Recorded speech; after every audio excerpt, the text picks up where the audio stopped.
CH-15 hero की अनदेखी सी entry. Nainital. Nainital Himalaya के पहाड़ों की वादियों में बसा एक खूबसूरत सा शहर, जिसकी खूबसूरती का हर कोई दीवाना। और आजकल के यंगस्टर्स अपना सुकून ढूंढने के लिए इसी नैनीताल की पहाड़ियों में गुम हो जाते हैं, जहां उन्हें उनका सुकून मिल सके। इस नैनीताल शहर के एक होटल में आज बहुत ही ज्यादा भीड़ लगी हुई थी, क्योंकि आज उस होटल का इनॉग्रेशन होने वाला था। अरे होटल वाकई में बहुत खूबसूरत और बड़ा था, जहां पर हर फैसिलिटी उपलब्ध थी। आखिरकार यह 7 स्टार होटल था और इसे एशिया के नंबर 1 बिजनेसमैन ने बनाया था। नैनीताल के इस होटल में एक लग्जरियस कमरे के अंदर 3 लोग बैठे हुए थे। वह तीनों लड़के थे, जिनमें से 2 की उम्र 24 साल और तीसरे वाले की उम्र 21 साल थी। चलिए जानते हैं इन तीनों किरदारों को। राजवीर शेखावत, इनकी उम्र है 24 साल। ब्राउन आंखें, तीखे नाक नक्श, सिल्की बाल, एकदम परफेक्ट बॉडी, दिखने में इतने हैंडसम के शायद ही कोई लड़की इन्हें देखकर अपनी आंखें ना भरती हो। दूसरों के लिए सख्त किस्म के इंसान, लेकिन अपने परिवार और दोस्तों के लिए बिल्कुल चुलबुले। अगर इन्हें कोई चीज सबसे ज्यादा अट्रैक्टिव बनती है तो वह है उनके फेस पर पड़ने वाला वह क्यूट से डिंपल, और अपने स्वभाव से एकदम मस्तीखोर और शरारत करने वाले इंसान। रणवीर शेखावत, इनकी उम्र भी 24 साल है। उनकी आंखों का रंग भी ब्राउन ही है। यह दिखने में इतने हैंडसम है कि कोई भी लड़की इन्हें देखे तो इनकी दीवानी हो जाए। यह एक परफेक्ट बॉडी के मालिक है, क्योंकि यह पहले आर्मी में काम कर चुके हैं, लेकिन इस सभा से थोड़े शब्द और शांत किस्म के इंसान है। राजवीर और रणबीर दोनों जुड़वा भाई है और हमारे हीरो के बेस्ट फ्रेंड। बचपन में ही इन दोनों के माँ पापा गुजर चुके थे, तब से यह दोनों हमारे हीरो की फैमिली के साथ ही रहते हैं। हमारे हीरो और यह सारे लोग एक ही मेंशन में एक साथ रहते हैं। राजवीर एक बिजनेसमैन है, उसके बहुत सारे क्लब्स हैं और रेस्टोरेंट है।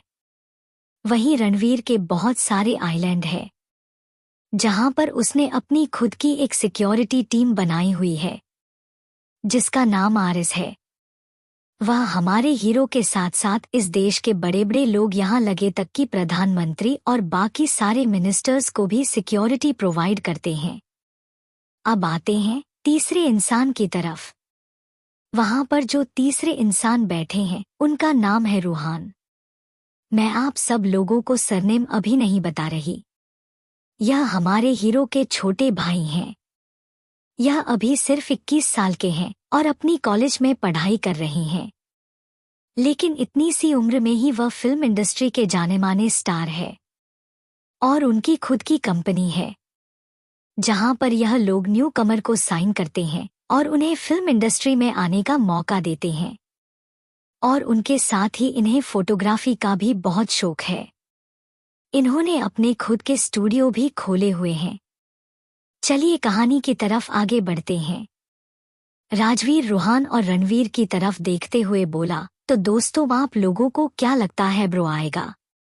रणवीर राजवीर की बातों का जवाब देते हुए बोला, सच कहूं तो मुझे भी नहीं पता वह आएगा या फिर नहीं आएगा। वैसे भी उससे कोई जबरदस्ती चीज नहीं करवा सकते। मैं खुद आर्मी ऑफिसर रह चुका हूं, लेकिन फिर भी मैं ब्रो से डरता हूं।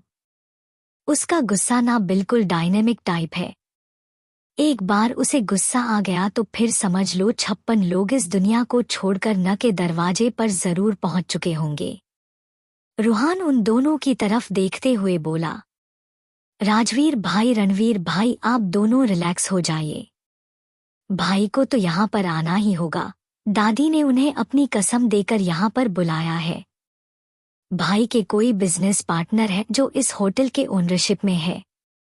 वह अपनी भतीजी को भाई से मिलवाना चाहते हैं ताकि उन दोनों की शादी करवा सके। राजवीर उन दोनों की तरफ देखते हुए बोला, तो फिर आज तो भगवान ही मालिक है सबका।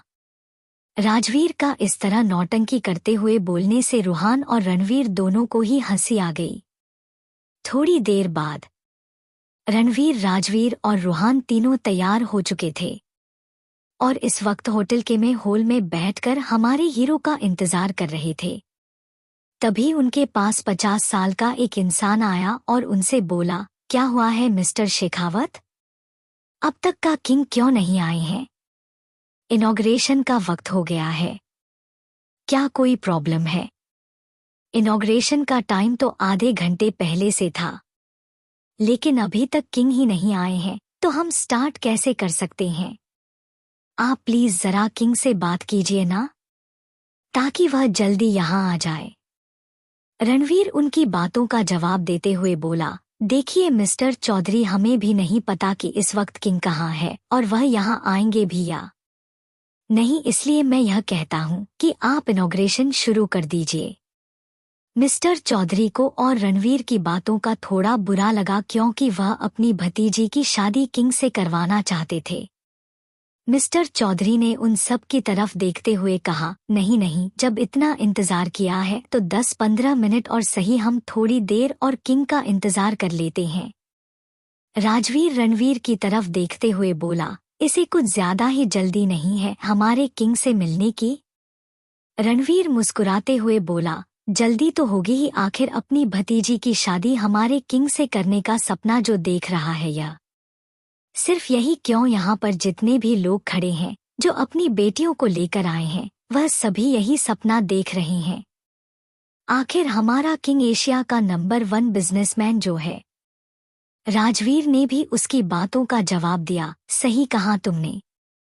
आखिर ऐसी कौन सी लड़की होगी जो किंग की क्वीन नहीं बनना चाहती होगी? रूहान उन दोनों से बोला, अरे बस बस, आप लोग तो भाई के नाम की माला है जिपने बैठ गए। जरा पता कीजिए भाई आ रहे हैं या नहीं। अभी रूहान इतना बोला ही था कि तभी उसे सामने से बहुत सारे बॉडीगार्ड्स आते हुए नजर आए। रूहान रणवीर और राजवीर की तरफ देखा हुआ खुशी से बोला, अरे वहां देखो भाई आ गए। इतना बोलकर रूहान तुरंत उठकर वहां पर चला गया और उसके पीछे पीछे राजवीर और रणवीर भी उठकर चले गए। सामने में गेट से लगभग 50 बॉडीगार्ड के साथ एक खतरनाक पर्सनालिटी वाला शख्स अंदर की तरफ आ रहा था और उसके साथ में दूसरा शख्स चल रहा था जो उसे शख्स का असिस्टेंट था। उस खतरनाक पर्सनालिटी वाले शख्स ने इस वक्त ब्लैक ओवर को पहना हुआ था जो उसके घुटनों तक आ रहा था, जैसे कोरियन ड्रामा में पहनते हैं, बिल्कुल वैसा ही। और उसे शख्स का पूरा फेस मास्क से कवर था। उसे शख्स का कोई भी अंग नहीं दिख रहा था और अगर कुछ दिख रहा था तो वह थी सिर्फ उसकी ओशियन ब्लू आंखें, जो इस वक्त बेहद ठंडी थी। मिस्टर चौधरी उस शख्स के पास आकर बोले, आइए किंग, आपका स्वागत है। हम सब लोग सिर्फ आपका इंतजार कर रहे थे। चलिए इनॉग्रेशन शुरू करते हैं। किंग ने अपनी ठंडी आंखों से रूहान की तरफ देखा। रूहान समझ गया कि अब उसे क्या करना है। रूहान मिस्टर चौधरी के पास आया और बोला, मिस्टर चौधरी चलिए, आज भाई नहीं मैं आपके साथ इनॉग्रेशन करता हूँ। चलिए चलकर रिबन कट करते हैं। इतना कहकर रूहान मिस्टर चौधरी को किंग से दूर ले गया। उसने और मिस्टर चौधरी ने मिलकर रिबन को कट किया।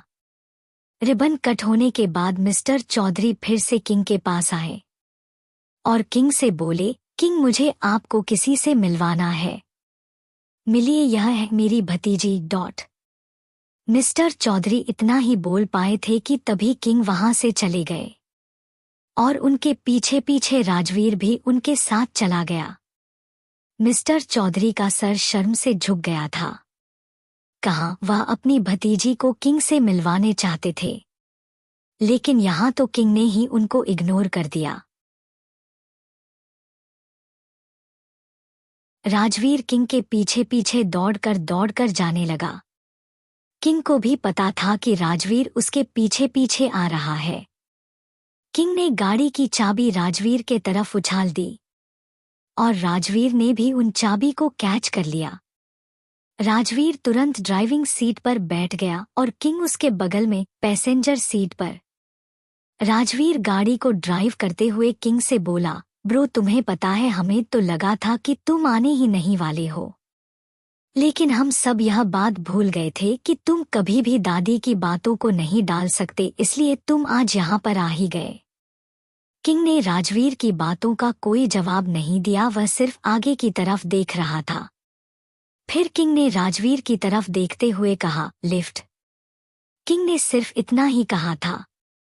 राजवीर कन्फ्यूजन से किंग की तरफ देख रहा था, क्योंकि उसे समझ में नहीं आ रहा था कि किंग कहना क्या चाहता है। तभी राजवीर ने सामने रोड की तरफ देखा और उसने गाड़ी लेफ्ट टर्न ले ली। राजवीर ने फिर से किंग की तरफ देखते हुए कहा, वैसे ब्रो तुम मुझे एक बात बताओ, आखिर तुमने उसे मिस्टर चौधरी जैसे को अपना बिजनेस पार्टनर क्यों बनाया? हाँ ठीक है कि होटल के 95% शेयर तुम्हारा नाम पर है और बाकी के 5% उसके नाम के, लेकिन सवाल यह है कि तुमने बाकी के 5% शेयर भी उसे क्यों दिए? किंग ने फिर से राजवीर की बातों का जवाब नहीं दिया, लेकिन उसके मुंह से सिर्फ एक ही शब्द निकला, राइट। राजवीर हैरान होकर किंग को ही देख रहा था, क्योंकि वह दोनों पिछले आधे घंटे से एक ही रोड पर बार बार चक्कर काट रहे थे हमारे किंग की बदौलत। राजवीर ने फिर से किंग की तरफ देखते हुए कहा, अच्छा यह सब छोड़ो, तुम यह बताओ कि हम सब लोग वापस घर कब जाने वाले हैं? तुम्हें पता है मुझे हमारे मेंशन की और मेरे बेडरूम की कितनी याद आ रही है? राजवीर बोला, लेकिन किंग ने फिर से जवाब नहीं दिया। उसके मुंह से अभी भी एक ही शब्द निकला, लिफ्ट। राजवीर को अब चीड़ होने लगी थी। उसने चिढ़ते हुए किंग से कहा, ये क्या तू कब से left right left right left right किया जा रहा है? हम पिछले आधे घंटे से एक ही रोड पर गोल गोल घूम रहे हैं। सुन, क्या तुम मुझसे नाराज है इसलिए मुझे सजा देने के लिए यह सब कुछ मुझे करवा रहा है? किंग के मुंह से अभी भी कुछ नहीं निकाला, और निकला तो भी सिर्फ 2 शब्द, 100 स्पीड। राजवीर ने जब भी सुन तो वह हैरान होकर किंग को देखने लगा और उसे डरते हुए बोला, भाई यह हिमालय रोड है, यहाँ गाड़ी 20 से ऊपर नहीं चला सकते और तुम 100 के पार ले जाने की बात कर रहे हो। अगर मैं गाड़ी की स्पीड 100 तक ली ना तो एक गाड़ी पलट जाएगी और हम दोनों सीधे खाई में नीचे कूदकर उसके बाद भगवान को प्यार हो जाएंगे। अगर तुझे मुझे जान से मारना ही है तो अभी देख तेरे पास बंदूक पड़ी है, सीधे मुझे ठोक दे, ऐसे मुझे तड़पा मत यार। किंग ने राजवीर की तरफ देखकर अपनी सर्द आवाज में कहा, वह लोग इंडिया में वापस आ चुके हैं। राजवीर अब सीरियस होकर किंग की तरफ देखने लगा। किंग ने फिर से बोलते हुए अपनी ठंडी आवाज में कहा, मुझे कल सुबह तक उन सब लोगों की बर्बादी चाहिए। याद रहे उनमें से कोई भी कल सुबह का सूरज ना देखने पाए। साथ में फैक्ट्री को भी ब्लास्ट करवा दो। राजवीर किंग की तरफ देखते हुए बोला, लेकिन किंग अगर हमने वह फैक्ट्री ब्लास्ट करवा दी तो न जाने वहां पर काम कर रहे कितने ही इनोसेंट लोगों की जान चली जाएगी। किंग ने राजवीर की तरफ देखते हुए कहा, मुझे उन लोगों से कोई फर्क नहीं पड़ता।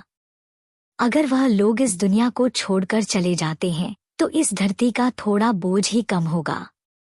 मुझे कल सुबह तक उन सब की लाशें अपनी आंखों से देखनी है। किंग की बात सुनकर राजवीर ने भी अपना सर हिला दिया। आखिर क्या होगा इस कहानी में जानने के लिए पढ़ते रहिए मेरी यह कहानी। 16 नाराजगी। दिल्ली में एक बड़े से होटल के एक रूम में जहां कुछ लोग बैठकर मीटिंग कर रहे थे। रूम का माहौल बहुत खतरनाक और डरावना हो गया था। लोग सांस लेना भी भूल गए थे और भगवान से एक ही प्रार्थना कर रहे थे कि आज भगवान उन्हें जिंदा बचा ले। वहां बैठा हर शख्स सामने बैठे एक हैंडसम से नौजवान को देखकर काफी डरे हुए थे। उसके आसपास से ही बेहद ठंडी हवा आने का आभास हो रहा था। उसका और बहुत ही डार्क और ठंडा था। वह सोफे पर किसी शैतानों के राजा की तरह बैठा हुआ था। उसकी नीली और गहरी आंखें उसे और भी ज्यादा खतरनाक बना रही थी। वह शख्स दिखने में बहुत ही ज्यादा हैंडसम था। उसका एक सुंदर सा रूप था और वह वाइट शर्ट में बहुत ही हैंडसम लग रहा था। उसकी सुंदरता उस शख्स की खूबसूरती इस दुनिया से परी थी। उसकी नीली आंखें और उसके गुलाबी खूबसूरत होंठ और उसके साथ उसके चेहरे के परफेक्ट फीचर किसी का भी दिल धड़काने के लिए काफी था। उसे शख्स को देखकर लड़कियों को तो छोड़ो, लड़कों का दिल भी धड़क उठे। उसे शख्स की नीली और दिलकश आंखें सामने बैठे हुए लोगों को गुस्से से घूर रही थी। उस शख्स ने गुस्से में अपनी गहरी, ठंडी और सर्द आवाज में वहां पर बैठे हुए लोगों से कहा, क्या तुम लोगों ने मुझे यह बताने के लिए यहाँ पर बुलाया है? तुम लोगों से एक काम ठीक से नहीं होता। वह नौजवान टेबल पर फाइल सकते हुए बेहद गुस्से से कहता है। सब उसकी ऐसी कोल्ड आवाज सुनकर कांप उठते हैं। एक आदमी अपना थूक गटकते हुए और डरते हुए कहता है, सर 10 दिन में प्रोजेक्ट पूरा हो जाएगा। कुछ प्रॉब्लम के। वह आदमी बहुत ही ज्यादा हकला कर बोल रहा था। वह आदमी अपनी बात पूरी कर पाता उससे पहले ही उसे नीली आंखों वाले शख्स की आवाज सुनाई दी। 3 दिन में यह प्रोजेक्ट पूरा हो जाना चाहिए। प्रॉब्लम और मिस्टेक सुनने के लिए मेरे पास टाइम नहीं है। वह दूसरा आदमी डर के मारे हाँ कह देता है, क्योंकि उसे पता था अगर उसने कुछ भी कहा तो अगली बार बोलने के लायक नहीं रहेगा, क्योंकि सामने बैठा शैतान उनकी छोटी सी गलती पर उन्हें मौत के घाट उतार सकता था। तभी उस शख्स की आवाज सबके कानों में पड़ी, तुम सब जा सकते हो। सिर्फ यह एक बात सुनने के लिए तो वहां पर बैठे हुए हर शख्स के कान तरस गए थे। सबको ऐसा लगता है वह अभी मौत के मुंह से बाहर निकले हो। वह सब बिना एक पल गवाए वहां से गायब हो जाते हैं। चलिए जानते हैं आखिर यह शख्स है कौन। आप सबको जिसका कब से इंतजार था, वही है हमारे इस कहानी के हीरो और हमारी आरोही के दिलों की धड़कन। तो मिलिए हमारे कहानी के हीरो से, Mihik Oberoi. Mihik Oberoi group of industry का इकलौता वारिस। इनकी उम्र अभी सिर्फ 24 साल है। यह इंसान दिखने में सच में जहर है जहर। यह इतना हैंडसम है कि लड़के भी इसके पीछे पागल हो रखे हैं। इन्हें देखकर लोग यही कहते हैं कि साक्षात कामदेव ने इस धरती पर जन्म ले लिया हो। समुद्र जैसी नीली और गहरी आंखें, परफेक्ट पिंक लिप्स। हाइट की बात करें तो बंदा 6.5 इंच का है। तीखी नाक, परफेक्ट जॉलाइंस और जिम में घंटों मेहनत करके बनाई हुई बॉडी। सफेद रंग और 8 पैक एब्स। एक मॉडल से लाख गुना ज्यादा परफेक्ट इंसान। यह दिल्ली में रहते हैं, लेकिन इनका बिजनेस पूरे एशिया में है। इनकी एक और पर्सनालिटी भी है और उनके बहुत सारे गहरे राज, जो हम इस कहानी में आगे जानेंगे। पूरी दिल्ली में मिहिक ओबेरॉय के नाम का सिक्का चलता है। पूरी दिल्ली मिहिक की रियासत है, इसलिए तो लोग इन्हें किंग कहकर भी बुलाते हैं। और बात करें उनके गुस्से की तो भाई उनके गुस्से में साक्षात महाकाल विराजते हैं। इस होटल के ग्राउंड फ्लोर पर इस वक्त एक कार आकर रुकी हुई थी। उस कार में से 3 हैंडसम से लड़के बाहर निकले। यह तीनों लड़के कोई और नहीं बल्कि राजवीर, रणवीर और रूहान थे। यह तीनों आपस में बातें करते हुए हमारे हीरो मिहिक के पास जा रहे थे। राजवीर चीढ़ते हुए बोला, जरा देखो तो हमारे इस किंग को। यह इंसान कल नैनीताल में था और आज यहाँ दिल्ली आ चुका है। मुझे समझ में नहीं आ रहा इस इंसान को हमेशा इतनी जल्दी क्यों रहती है। ढंग से नैनीताल घूमने भी नहीं दिया। और तो और कल इसने मुझे एक अनजान शहर के सुनसान पहाड़ी रास्ते पर मुझे उतार दिया और खुद तो गाड़ी लेकर रफूचक्कर हो गया। राजवीर की बातें सुनकर रणवीर और रूहान को हंसी आ गई, क्योंकि वह दोनों भी मिहिक और राजवीर के पीछे पीछे निकल गए थे और हमारे मिहिक ने राजवीर को सुनसान रास्ते पर गाड़ी से निकाल दिया था। और राजवीर की हालत बहुत खराब थी। उसके कपड़े कीचड़ से भरे हुए थे और वह एक बकरी से डरकर यहाँ वहाँ भाग रहा था। यह सब कुछ याद आते ही रणवीर और रूहान जोर जोर से हंसने लगे। रणवीर राजवीर की तरफ देखा हुआ बोला, तुझे तो शुक्र मनाना चाहिए कि हम दोनों तेरे पीछे पीछे ही आ रहे थे और तुझे देख गए और अपने साथ यहाँ पर दिल्ली वापस ले आए, वरना तू अब तक नैनीताल की वादियों में भटक रहा होता। और महक को पता था कि हम उसके पीछे पीछे आ रहे हैं, इसलिए तो तुझे गाड़ी से निकाल दिया था, समझा? राजवीर ने रणवीर से कहा, यह सब कुछ ना उस मिस्टर चौधरी की वजह से हुआ है। ना ही वह अपनी भतीजी की बात महक से करता और ना ही उसका मूड खराब होता और ना ही वह मुझे बीच रास्ते पर गाड़ी से निकाल देता। वह तो अच्छा हुआ कि महक किसी और काम में बिजी था, वरना पक्का उस मिस्टर चौधरी का बिजनेस बर्बाद हो जाएगा या फिर वह खुद भगवान को प्यारा हो जाता। रूहान बोला, वह तो अच्छा हुआ आपके भाई ने सबके सामने उसकी जबान नहीं काट डाली या फिर गोली नहीं चला दी, वरना पता नहीं वहां पर कौन सी बड़ी जंग हो जाती।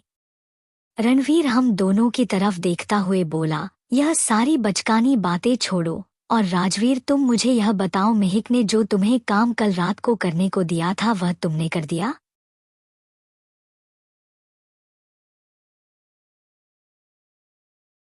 रणवीर की बातों का जवाब देते हुए राजवीर बोला, ऐसा कभी हो सकता है कि महक ने मुझे कोई बात की हो और मैंने ना सुनी हो?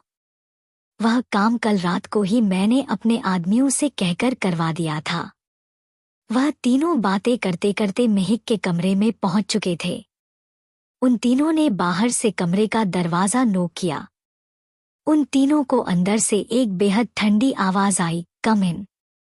महक की आवाज सुनते ही वह तीनों उसके कमरे में अंदर चले गए। महक मैं भी उन तीनों को एक नज़र देखा और फिर से लैपटॉप पर अपना काम करने लगा।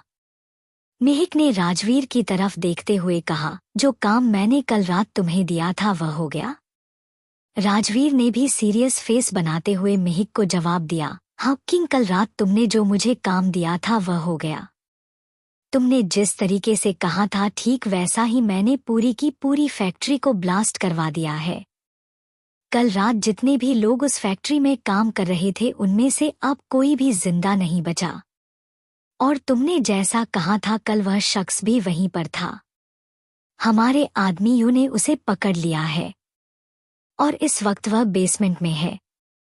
महक ने जब राजवीर की बात सुनी तो उसके फेस पर एक तिरछी मुस्कान आ गई थी और वह कोई नॉर्मल मुस्कान नहीं थी। राजवीर, रणवीर और रूहान ने जब महक की ऐसी मुस्कान देखी तो उन तीनों के रोंगटे खड़े हो गए। महक की इस मुस्कान का मतलब था कि आज पक्का किसी की मौत होने वाली है और वह भी बेहद दर्दनाक तरीके से। वहीं दूसरी तरफ मुंबई में रायजादा मेंशन के अंदर इस वक्त मेंशन के एक कमरे के अंदर रिद्धिमा, रूहानी, रोहिणी, रोहन और रिधान पांचों एक साथ बैठे हुए थे और रिद्धिमा रूहानी के गालों की सिकाई कर रही थी, क्योंकि कल रात अभय जी और आरोही के थप्पड़ मारने की वजह से उसके दोनों गाल बहुत बुरी तरीके से सूज चुके थे। रूहानी की आंखें इस वक्त बहुत बुरी तरीके से लाल हो चुकी थी। उसे देखकर कोई भी बता सकता था कि वह पूरी रात सोई नहीं है और बहुत ही ज्यादा रोई है। रूहानी ने गुस्से से रिद्धिमा के हाथों को झटकते हुए बोली, यह सब कुछ सिर्फ और सिर्फ उस आरोही की वजह से हुआ है। जब तक वह हमारी जिंदगी में नहीं थी तब तक सब कुछ ठीक था, लेकिन जब से वह लड़की हमारी जिंदगी में आई है हमारी जिंदगी पूरी तरीके से बर्बाद हो चुकी है। कहने को तो वह हमारी बहन है, लेकिन वह कहता है सौतेला, आखिर सौतेला ही रहता है। आज यह बात इस लड़की ने भी साबित कर दी है। आज तक तो सिर्फ वही हमारे लिए सौतेली थी, लेकिन कल के बाद मुझे ऐसा लग रहा है कि जैसे हमारे पापा भी हमारे लिए सौतेले हो गए हैं। पता नहीं उस लड़की ने आखिर हमारे पापा पर ऐसा कौन सा काला जादू कर दिया है जो हमारे पापा जब से वह आई है तब से सिर्फ उसकी ही तरफदारी कर रहे हैं। आज तक जिस पापा ने मुझ पर कभी उंगली भी नहीं उठाई, उन्होंने कल सबके सामने मुझे थप्पड़ मार दिया, वह भी सिर्फ उस लड़की की वजह से। पहले तो हमारे पास हमारी मां थी ही नहीं, लेकिन कल के बाद मुझे ऐसा लग रहा है जैसे अब हमारे पास हमारे पापा भी नहीं है। इस लड़की से पहले पापा की जिंदगी में हम आए थे, तो हमारी अहमियत ज्यादा होनी चाहिए। वह लड़की तो उनकी जिंदगी में बाद में आई। वह तो सौतेली है, फिर भी पापा क्यों उसकी तरफदारी कर रहे हैं? रिद्धिमा रूहानी को अपने गले से लगाकर उसको शांत करते हुए बोली, बच्चे शांत हो जा प्लीज, तू किसी और के लिए खुद को चोट मत पहुंचा। अगर हम सबको उस लड़की को हराना है तो हम सब लोगों को शांत दिमाग से काम लेना होगा, ना कि गुस्से से। रिधान रिद्धिमा की बातों का जवाब देते हुए बोला, रिद्धिमा बिल्कुल सही कह रही है। अगर हमें उस लड़की को हराना है तो हम सब लोगों को गुस्से से नहीं बल्कि ठंड दिमाग से काम लेना होगा। कल देखा नहीं कल कैसे उस लड़की ने बिना एक शब्द बोले पूरे घर वालों को अपनी तरफ कर दिया था। रोहन भी सबके तरफ देखते हुए बोला, यह बिल्कुल सही कह रहा है। अब यह लड़की वह लड़की नहीं रही जो बचपन में हम सबसे डरती थी, जो हम सबका प्यार पाने की कोशिश करती थी। मुझे तो आज भी याद है कैसे मैं और रिधान जब इस लड़की के सामने चले जाते थे तो वह लड़की हमें अपने पास आता हुआ देखकर ही वहां से भाग जाती थी। लेकिन कल जो लड़की मैंने देखी है, मुझे तो कहीं से भी यह नहीं लग रहा वह लड़की वही है जो बहन जी टाइप कपड़े पहनने वाली डरपोक और लूजर आरोही होगी। रोहिणी भी रोहन की बातों का जवाब देते हुए बोली, तुम सही कह रहे हो, यह लड़की सच में बहुत ही ज्यादा चालाक हो गई है और ताकतवर भी। कल देखा नहीं कैसे हर्षिता और रूहानी दोनों को सिर्फ एक ही थप्पड़ में धूल चटा दी थी औरत, और उसने कल हर्षिता का हाथ भी मोड़ दिया था।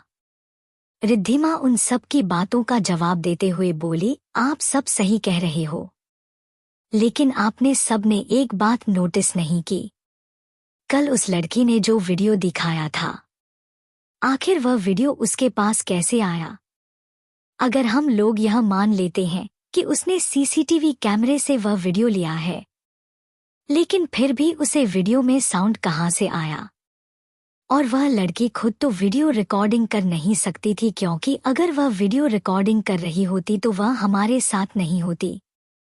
रिधान भी रिद्धिमा की बातों से सहमत होते हुए बोला, हाँ रिद्धिमा तुम बिल्कुल सही कह रही हो, क्योंकि कल जब यह तमाशा हो रहा था तब वह लड़की भी हमारे साथ थी। इसका मतलब वह तो यह वीडियो निकाल नहीं सकती। तो फिर कल की वह वीडियो किसने उतारी थी और वह वीडियो उस लड़की के पास कैसे आ गई थी?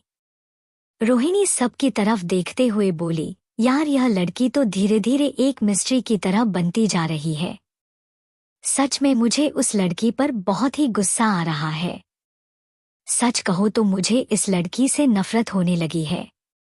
कल सिर्फ और सिर्फ उसकी वजह से चाचू चाची के बीच इतने सालों में पहली बार झगड़ा हुआ, और तो और हमारी फैमिली का कोई भी मेंबर हमसे बात भी नहीं कर रहा, सब लोग हमसे बहुत नाराज है। रूहानी अपने आंसू पोंछकर उन सब की तरफ देखते हुए बोली, हमें उस लड़की से इन सारी चीजों का बदला लेना होगा, हमें उस सबक सिखाना होगा। सिर्फ इतना ही नहीं, हमें उस लड़की को हमारे इस घर से धक्के मारकर बाहर निकलवाना होगा और उसका असली चेहरा सभी परिवार वालों के सामने लाना होगा। वह आजकल की आई हुई लड़की ऐसे ही हमसे हमारा परिवार नहीं छीन सकती। उसे लड़की को तो यह घर छोड़कर हमेशा हमेशा के लिए हम सबकी जिंदगी से जाना ही होगा। जितने आंसू उसने हम सबको दिए हैं, ना हम सबको उसे 10 गुना ज्यादा आंसू उस लड़की को देने होंगे, तब जाकर उस लड़की की अकल ठिकाने आएगी। रोहिणी रूहानी की तरफ देखकर बोली, लेकिन प्रॉब्लम भी तो यही है, आखिर हम उस लड़की को इस घर से कैसे निकालेंगे? सब लोग हमसे इतने नाराज हैं कि कोई हमसे ढंग से बात भी नहीं कर रहा। आखिर ऐसा कौन सा रास्ता है जिससे उस लड़की को सबक सिखाया जाए? रिद्धिमा उन सब की तरफ देखते हुए बोली, एक रास्ता है जिससे हम सब लोग उसे लड़की को सबक भी सिखा सकते हैं और इस घर से हमेशा हमेशा के लिए धक्के मार कर निकल भी सकते हैं। रूहानी रिद्धिमा की तरफ देखते हुए बोली, आखिर ऐसा कौन सा रास्ता है? रिद्धिमा ने उसकी बातों का जवाब देते हुए कहा, एक रास्ता है और उस रास्ते का नाम है आर्यन मल्होत्रा। रिद्धिमा ने यह बात बोलकर उन सब की तरफ देखते हुए एक डेविल स्माइल की। पहले तो वहां पर बैठे हुए लोगों में से किसी को कुछ समझ में नहीं आया, लेकिन रिद्धिमा की मुस्कान देखते हुए उन सब लोगों को सब समझ में आ गया और उन सबके फेस पर भी एक स्माइल आ गई।